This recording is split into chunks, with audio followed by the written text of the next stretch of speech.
오늘은 앞서 광고한 대로 507주년이 되는 종교개혁주일 기념주일입니다.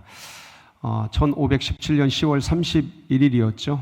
그날 마틴 루터가 부패한 가톨릭에 항거하면서 비텐베르크 성전 문 앞에 95개 반박문을 내어 걸면서 종교개혁의 횃불이 당겨지게 되었습니다.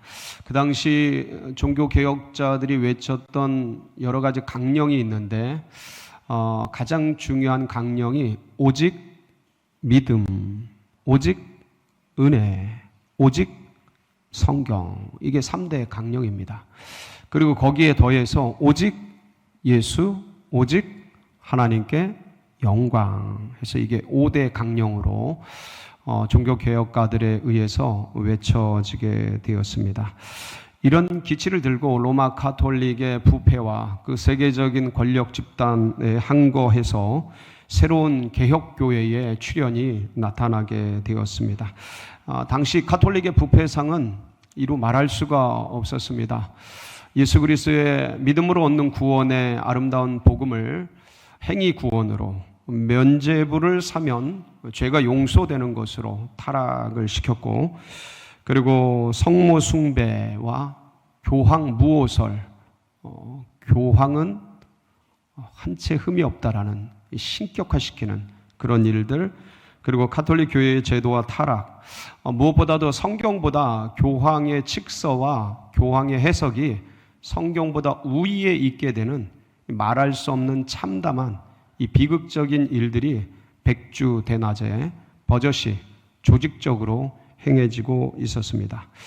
그래서 이러한 일들을 보다 못한 마틴 루터는 목숨을 걸고 이에 항거하게 되었고, 그리고 이 종교개혁의 역사는 요원의 들불처럼 독일 전역으로 퍼져가게 되었습니다. 특히 이런 종교개혁의 마음이 일어난 유럽의 전 국가들은 이러한 이 가톨릭의 타락과 실정에 환멸을 느낀 나머지 종교개혁에 합류하게 되었고, 그래서 이전의 종교, 이 가톨릭과 구별되는 새로운 신흥 종교인 개신교, 프로테스탄티즘이라 그래서 항거, 저항주의, 개혁주의, 이게 나중에 이제 복음주의가 되어지는데, 이런 개신교의 발흥을 일으키게 되었습니다. 그리하여서 행위구원과 세속정치화된 그 구교회 가톨릭에 대항해서 새롭게 개혁된 신교회 개신교가 일어나게 됐고 전 세계적으로 자리매김하게 되었습니다. 이렇게 함으로써 아브라함을 중심으로 한 유대교가 2000년간 하나님의 손에 붙들려서 쓰임받게 되었고, 그리고 그 이후에 예수 그리스도 이후에 종교개혁까지 약 1500년간 가톨릭이 이 세계 가운데 주님의 복음을 전하는 그러한 도구로 사용되었으며, 종교개혁 이후에 지난 500년간 개신교는 하나님의 손에 붙들려 이 땅에 복음을 전하는 그런 도구로 사용되어져 왔습니다. 그런데 안타깝게도 유대교가 2000년이 지나면서 율법주의라는 틀 안에 갇혀버렸고, 그리고 가톨릭이 1500년 세월이 지나면서 세속주의와 행위중심 속에 변질되어 버렸고, 이제 500년이 지나는 개신교는 안타깝게도 노도물결처럼 밀려오는 세속주의 속에 여지없이 흔들리고 있는 그런 실정에 있습니다. 이런 막중한 시국에 저희들은 507주년 되는 이 종교개혁 기념일에 주일에 이렇게 함께 모여서 이 자리에 예배를 드리고 있습니다. 여러분, 이 세상에서 지구상에서 영원토록 가장 진보이며 가장 개혁적이며 가장 위대한 복지, 그것은 예수 그리스도입니다. 이 예수 그리스도를 따른다는 것이 어떤 의미인지 오늘 우리는 이 종교개혁주일에 다시 한번 말씀을 통해 돌아보면서, 혹시나 행여나 나는 이 노도물결처럼 밀려오는 세속의 물결 속에 혹시 동조하고 있는 영역은 없는지, 함께 그렇게 물든 영역은 내게 어떤 부분이 있는지를 점검하고 돌아보고, 그러면서 우리 교회가, 그리고 우리 성도님들이 다시 한번 이 엄중한 하나님의 말씀 앞에서 자신을 점검하고 그리스도 예수 그분을 따르기로 다짐하는 그런 복된 시간이 되시기를 축복합니다. 여러분, 오늘 이 요한복음 21장 말씀은 사실 어떤 면에서 요한복음을 읽어보시면 알겠지만 요한복음 20장에서 이미 결론이 납니다. 요한복음을 쓴 기록 목적이 명확하게 20장 말미에 기록이 되어 있습니다. 근데 요한복음 21장은 마치 그러한 모든 것을 마친 후에 에필로그처럼 쓰여진 그런 말씀입니다. 여기에 7명의 제자가 고기를 잡기 위해서 갈릴리 바다에 있게 되고 거기에 예수님이 함께 하게 됩니다. 그래서 이분들이 만나서 갈릴리 바다에서 조찬 셀 모임을 하고 있는 모습을 요한복음 21장을 통해 볼 수가 있습니다. 제가 왜 셀 모임이라고 하냐면 저희 교회가 셀을 지향하고 있고 셀을 하고 있습니다. 근데 많은 분들이 셀에 합류하지 못하고 있는 실정이기도 합니다.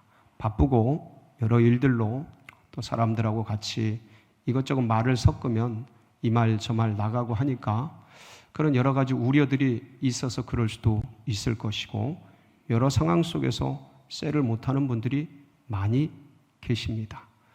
근데 여러분, 셀은 예수님이 기독교에서 최초로 만드셨고 그리고 처음부터 끝까지 예수님은 셀을 하셨고 예수님이 돌아가시기까지 마지막까지 한 게 셀 모임이고 부활하셔서 오늘 요한복음 마지막 부분에서 하시고 있는 것처럼 끝까지 하셔서도 하셨던 것이 셀입니다. 이 셀은요, 마치 복음이 전해도 되고 안 전해도 되는 옵션 사항이 아닌 것처럼 필수 사항인 것처럼 셀은 내가 해도 되고 안 해도 되고 하는 옵션 사항이 아니라 반드시 해야만 하는 필수 불가결한 사항이고 예수님을 따르는 제자들이라면 예수님이 만드셨고 끝까지 집중하셨던 이 셀을 마땅히 따라서 해야 될 것임을 여러분 권면드립니다. 여러분 잊지 마시고 아무리 여러 가지 시류 속에 이 시대의 조류 속에 좀 그렇다 하더라도 같이 힘을 써서 셀 모임에 힘을 실는 우리 성도님들이 다 되시기를 바랍니다. 이렇게 갈릴리 조찬 셀 모임을 하셨던 예수님은 그 자리에서 베드로에게 네가 이 사람들보다 나를 더 사랑하느냐? 네가 나를 사랑하느냐? 네가 나를 사랑하느냐? 3번 연거푸 물으셨고요. 그래서 베드로의 무너졌던 그 마음, 낙심되고 좌절됐던 스스로 연약함에 넘어졌던 그 마음을 일으켜 주셨고요. 그리고 깨어졌던 그 사도권을 다시 복권시켜 주셨고, 그리고 사람들 앞에서 공개적으로 무너졌던 선임 수석 제자권을 주님께서 다시 복구시켜 주셨습니다.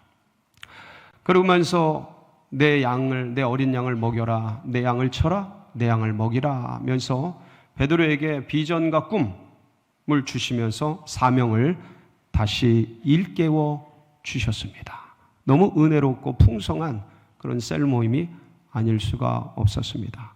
주님이 그렇게 셀을 마무리하시고 일어나시면서 셀 모임에서 일어나시면서 베드로에게 이렇게 말씀하십니다. 뭐라고 말씀하셨어요? 19절이죠. 그게 오늘 본문 첫 절입니다. 같이 한번 보실까요? 시작. 이 말씀을 하시면 베드로가 어떠한 죽음으로 하나님께 영광을 돌릴 것을 가리키심이로라. 이 말씀을 하시고 베드로에게 이르시되 나를 따르라 하시니, 셀 모임에서 자리를 일어나신 예수님은 베드로 보고 나를 따르라 말씀하시고 갈릴리 해변길을 거니셨습니다. 이 갈릴리 해변은 이 당시에 새벽을 지나서 아침해가 돋아오르는, 그러니까 여러분 상상력을 동원해서 그때를 생각해 보면 파도는 고개를 들었다 숙였다 넘실거리며 다가오고 있었을 것이고, 그리고 배들은 조각같이 그림처럼 너덧이 지나가고 있었을 것이며, 갈매기들도 나르면서 그러면서 수많은 일들이 전개가 되고, 마치 밀가루를 쫙 뿌린 듯이 아침 안개가 일어나고 그 사이사이로 햇살이 쫙 비쳐 들어오면서 눈부신 아침이 깨어나고 있었을 것입니다. 그 빛나는 갈릴리 해변을 주님은 걸어가셨고 베드로는 그 뒤를 따라갔습니다. 주님이 베드로 보고 자신을 따라오라 하신 이유는 앞에서 오늘 우리가 읽지는 않았지만 18절 말씀을 보면 예수님이 베드로의 미래와 운명에 대해서 하셨던 말씀이 있습니다. 어떤 말씀인가요? 우리 18절 한번 보실까요? 시작. 내가 진실로 진실로 네게 이르노니 네가 젊어서는 스스로 띠띠고 원하는 곳으로 다녔거니와 늙어서는 네 팔을 벌리리니 남이 네게 띠띠우고 원하지 아니하는 곳으로 데려가리라. 이것은 짧은 말씀이지만 베드로의 인생 전체에 걸쳐서 마치 예언적으로 말씀하신 그런 부분이 되겠습니다. 우리는 베드로의 이미 역사를, 개인사의 역사를 다 알고 있기 때문에, 전승을 통해 들었기 때문에 이 말씀이 결국 베드로가 나중에 거꾸로 십자가에 매달려서 순교할 부분을 말씀하신 것이구나라는 것을 알고 있습니다. 근데 당시 베드로는 이 말씀을 들으면서 어떤 소리인지 잘 몰랐겠죠. 다만 젊어서는 마음대로 하다가 나이 들어서는 원치 않는 곳으로 가겠구나 하는 주님의 음성을 들었을 뿐일 겁니다. 그런데 주님은 갈릴리 해변을 걸으면서 아마 베드로의 앞날과 그리고 남은 제자들의 미래를 생각하시었을 것이고, 그리고 이제 내가 이곳을 떠나서 승천하게 되면 남겨질 제자들의 그 모습들, 그리고 이 복음이 온 세상 지금 창일거리는 저 갈릴리 바다처럼 물이 바다 덮음같이 온 세계 가운데 어떻게 흘러갈지, 그런 하나님 나라에 대한 일들을 생각하시면서 조용히 묵상하시면서 기도하시면서 갈릴리 해변을 걸으셨을 겁니다. 그러면 너는 나를 따르라 말씀하신 주님의 이유는 베드로가 그러한 주님의 뒤를 따르고 물리적으로 주님의 뒤를 발자취를 따르는 것뿐만 아니라 그 마음과 영과 생각도 주님 나라와 주님의 영광과 주님이 향한 그러한 비전과 꿈, 사명을 향해 마음을 모으고 다짐하면서 어떻게 살아갈 것인가, 남은 세월을 어떻게 주를 위해 충성할 것인가 생각하면서 따르기를 원하셨을 것입니다. 근데 베드로는 어떻게 반응을 합니까? 여러분, 오늘 20절 말씀을 보면요, 우리 20절 말씀 한번 볼까요? 베드로의 모습이 기록되어 있습니다. 시작. 베드로가 돌이켜 예수께서 사랑하시는 그 제자가 따르는 것을 보니 그는 만찬석에서 예수의 품에 의지하여 주님을 파는 자가 누구오니까 묻던 자더라. 주님의 뒤를 따르던 베드로는 주님을 바라보는 것에서 뒤를 돌이키게 됩니다. 그리고 사람을 보죠. 누구를, 주의 사랑하시는 자가 따른다 했는데 그 주의 사랑하시는 자가 누구죠? 우리는 너무 잘 알고 있습니다. 이 요한복음의 저자인 사도 요한이라는 것을. 그러니까 지금 주님께서는 베드로 보고 너는 나를 따르라, 주님 나라를 향해라, 주님의 비전을 향해, 주님의 사명을 향해 나아가라, 그것만을 바라보고 그것만을 쫓고 그것만을 의지하며 나아가도 시원찮은데 이 베드로는 눈을 들어서 다른 곳을 돌이켜 바라보는데 그게 사람이었습니다. 그러니까 왜 주님으로부터 사람에게 시선이 옮겨질까? 이전에 베드로는요, 그 무리를 걷던 와중에 주님이 아니라 바람을 보고 파도를 보고 물에 빠져갔던 적이 있습니다. 주님을 바라보는 것에서 다른 것을 바라봤을 때 얼마나 자기 인생에 어려움이 찾아오는지를 경험했던 적이 있는데도 불구하고 또다시 주님을 향한 눈길에서 돌이켜 뒤에 따르는 제자를 바라보게 됩니다. 여러 가지 생각을 했겠죠. 저 제자가 아니 주님이 나보고 따라오라 그랬는데 왜 저 사람이 따라오는가? 아니 주님이 나를 보고 나만을 베드로 보고 나보고 따라오라 그랬는데 아니 쟤는 또 왜 껴드는 걸까? 거기에 의미에는 여러 가지가 있겠죠. 사람이 신경 쓰이고 저 주님의 사랑하시는 제자인데 또 따라오네? 어떤 시기심? 질투심? 어떤 경쟁심?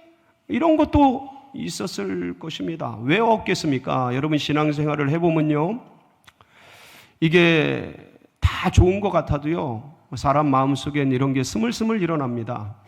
어떤 사람이 더 잘하고 어떤 사람이 이름이 드러나고 누군가 뭔가 더 칭찬받고 막 그러면 괜히 시샘이 나고 질투가 나고 그러는 게 인생입니다. 같은 믿음의 사람인데도 불구하고 나보다 더 잘 나가는 것 같으면 괜히 경쟁심이 나고 이기심 속에서 괜히 좀 거시기해지고 그런 마음들이 그냥 나도 모르게 일어납니다. 근데 주님이 그렇게 다른 사람을 보고 다른 상황을 보고 다른 환경을 보면은 무너질 것을 아시기 때문에 나를 따르라 하셔. 나를 따르라. 근데 인간은 주님을 따라가면서 자꾸 돌이킵니다. 마치 롯의 처처럼 끌려가는 거예요. 다른 것에 마치 아담과 하와처럼 주님의 말씀을 따르고 주님을 따라야 하는데 희한하게 다른 것에 자꾸 끌려갑니다. 마치 가인처럼 아벨을 죽이지 말라고 말씀하신 그 말씀을 떠나 동생을 죽여버리고 말죠. 마치 발람처럼 세속의 길을 가지 말라 했는데 그 길을 기어이 갔지요. 자꾸 돌이켜서 사람을 보고 환경을 보고 이 세상의 욕망과 이 세상의 야망을 향한 자기의 어떤 것을 바라보면서 끌려가는 그러한 인생의 연약함이 베드로에게서 보여지게 됩니다. 이런 베드로 보고 주님이 뭐라 그러십니까? 21절 말씀이시죠? 한번 보실까요? 같이 봅니다. 시작. 이에 베드로가 그를 보고 예수께 여짜오되 주님 이 사람은 어떻게 되겠사옵나이까? 22절 같이 봅니다. 시작. 같이 읽을까요?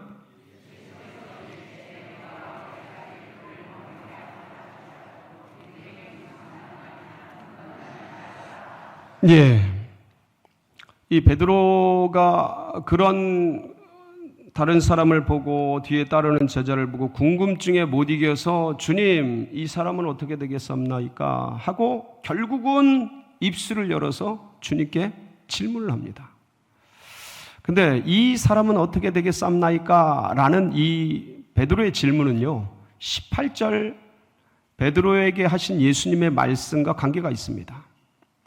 예수님께서 나에게는 젊어서는 띠띠고 네 마음대로 다니거니와 늙어서는 네가 원치 않는 곳으로 가겠다라고 말씀하셨는데 결국 내 인생의 운명이 그러할진데 그러면 주님 제 뒤를 따라오고 있는 저 사람은 어떻게 되겠습니까?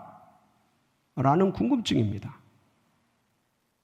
근데 주님이 그때 뭐라고 경고하시냐면 뭐라고 충고하시냐면 그 사람을 내가 올 때까지 이 땅에 둔들 그게 너와 무슨 상관이냐. 이 말은즉슨 이 사람을 영원히 살게 할지라도 그게 너와 무슨 관계가 있느냐라는 말씀입니다. 다른 말로 하면 사람에게 신경 꺼라. 다른 곳으로 흘러가는 너의 에너지와 마음과 물질을 세상이나 사람이나 그 외의 야망과 욕망을 향해서 쓰여지도록 냅두지 말아라. 지금 하나님 나라가 얼마나 급한데, 지금 해야 될 일이 얼마나 많은데, 지금 이제 주님께서 부활 승천하시고 초래될 수많은 박해와 위협과 어려움들, 그 무너질 영혼들, 다뤄야 될 그 심령들을 생각하노라면 그 주님의 마음이 얼마나 애절하신데, 마치 지금처럼 한국 교회가 풍전등화에 놓인 것처럼 노도물결처럼 밀려오는 세속에 정치 세력과 수많은 어떤 여러 가지 세상의 압박과 위협 속에 다음 세대가 3%, 4%, 우리 교회의 미래가, 한국 교회의 미래가, 세계 교회의 미래가 3%, 4%로 사라지고 있는 이러한 시국에 하나님의 교회와 하나님의 나라와 하나님의 영혼을 향한 비전과 사명과 의와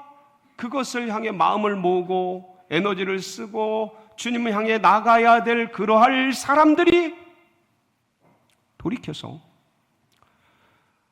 다른 사람들, 세상의 일들, 나의 야망, 나의 욕망을 향해 에너지를 쓰고 그렇게 시간을 쓰고 물질을 쓰고 하고 있는 그런 속에서 주님 경고하시는 거죠. 주님 충고하시는 거죠. 너는 나를 따르라. 여러분, 이 말씀은요, 19절에서는요 나를 따르라고 말씀하십니다. 근데 22절에서는요 너는 나를 따르라 라고 말씀하셔요. 여러분, 여기서 너는이 누구냐면 1차적으로는 이 말씀을 듣는 현장에서 듣는 베드로죠. 그런데 2차적으로는 그 베드로 이후에 수많은 예수님을 따랐던, 오고 왔던 우리의 선조들, 선배들, 선임자들, 믿음의 선조들 이었을 것입니다. 3차적으로는 이 너는이 누구냐면, 너는 나를 따르라 할 때 너는은 오늘날 주님을 따르는 우리들, 곧 나 자신일 겁니다.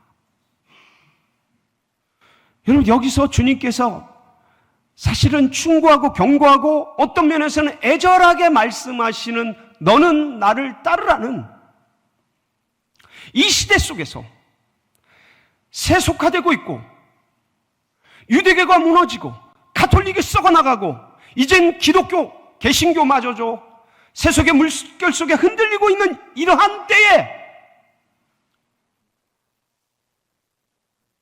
부디 너만은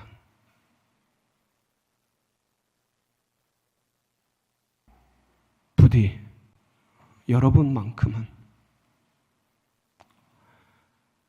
부디 너만은 나를 따르라 라는 주님의 간절한 경고이자 충고이자 호소이자 명령이자 말씀이시죠.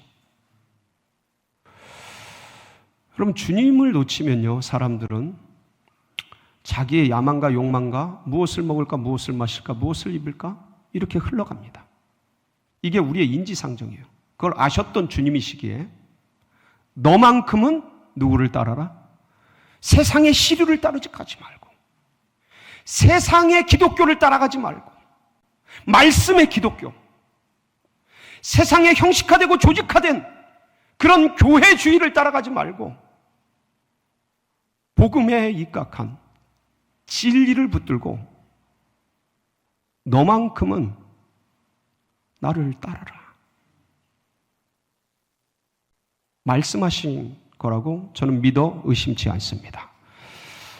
여러분, 여기서 제가 무슨 말을 한들 여러분에게 어떤 의미가 되겠습니까?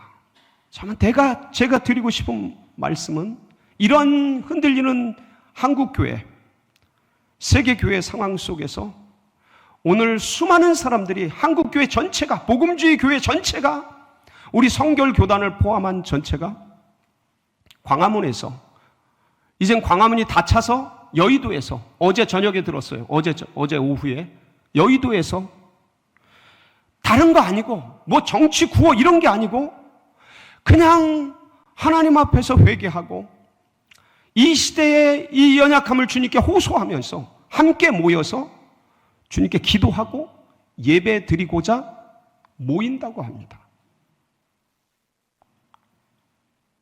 무너진 이 시대 속에서 너는 나를 따르라 라는 주님의 음성.